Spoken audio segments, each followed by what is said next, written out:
So, the one thing I think all stock market investors need to be looking out for very closely is the impact of tariffs on the US economy and the worldwide economy. So, in that regard, I've been watching it closely. I've been watching companies and what they're doing about tariffs and the impacts of tariffs. And of course, one of the biggest companies in the world in terms of total revenue is Walmart, and Walmart famously outsources nearly all of its manufacturing outside of the United States. So, in order to get a bigger picture idea of how tariffs will impact the US economy and the global economy, investors need to know what's going on with Walmart and how they're adjusting their business based on the impacts of tariffs. So, I'm going to share those details with you in this video. Let's get right into this important topic. I want to thank the Motley Fool for sponsoring this video. Visit fool.com/Parkev for the 10 best stocks to buy now.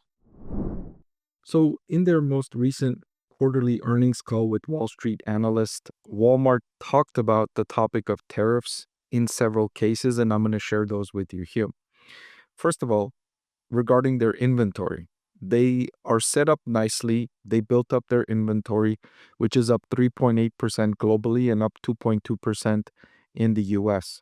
With regard to their US pricing decisions, given tariff related cost pressures, we're doing what we said we would do, which is keeping our prices as low as we can for as long as we can. And hidden in this statement is Walmart's acknowledgement that they will not be able to keep prices the same for very much longer. But they're trying to keep it as low as they can for as long as they can, understanding that eventually they will need to raise prices because the impacts of tariffs are too large for the company to absorb. If they were to absorb all of the tariff impact without passing it along to the customer, Walmart's business will quickly turn to negative profit margins because the company doesn't generate a high enough profit margin to absorb all of the tariff impacts. So the good news so far is that the business is not seeing dramatic shifts as it relates to tariffs. The way things have played out so far, the impacts of tariffs have been gradual enough that any behavioral adjustments by the consumer have been somewhat muted. They go on to say that as we replenish inventory at post-tariff price levels, we've continued to see our cost increase each week, which we expect will continue into the third and fourth quarters. So cost increasing weekly and expected to continue into the next quarter and the quarter after that. Not surprisingly, we see more adjustments in middle and lower income households than we do with higher income households. And I'm seeing this with several companies, including Costco, Procter & Gamble, Kroger, Colgate, Palmolive, Clorox, etc., which are all saying that lower income consumers, McDonald's, etc., lower income consumers are feeling the brunt of the impact of tariffs more so than any other consumer cohort, which makes sense intuitively if you think about it. The lower income consumer spends a lot more money on the things that are impacted by tariffs proportionally to their overall budget. And so, of course, they are going to be impacted most negatively by the increase in tariffs, which is going to impact their cost of purchasing products when they go to the grocery store to buy things. So Walmart also saying that in this tariff impacted period, we're closely monitoring customer demand and managing quantity decisions as we measure the price elasticity of impacted items. So let me first define price elasticity.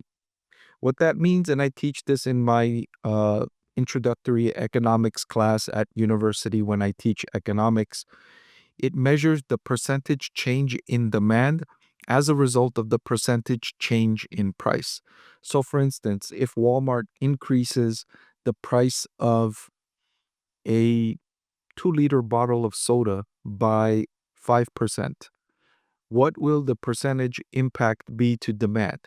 And as you know, when price goes up, demand goes down. But what price elasticity measures is how much that impact is, how much that inverse relationship is. And that inverse relationship is almost always present, but the magnitude changes depending on the product type, depending on the point in the economic cycle, there are many factors that impact that price elasticity. So Walmart, of course, has decades of data with price elasticity.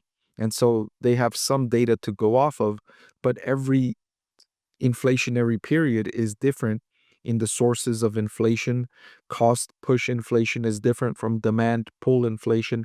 During the pandemic, what we saw was demand pull inflation, and we saw cost push inflation because the cost of production increased because of government regulation that restricted production, which made it more expensive to produce, supply chain shocks.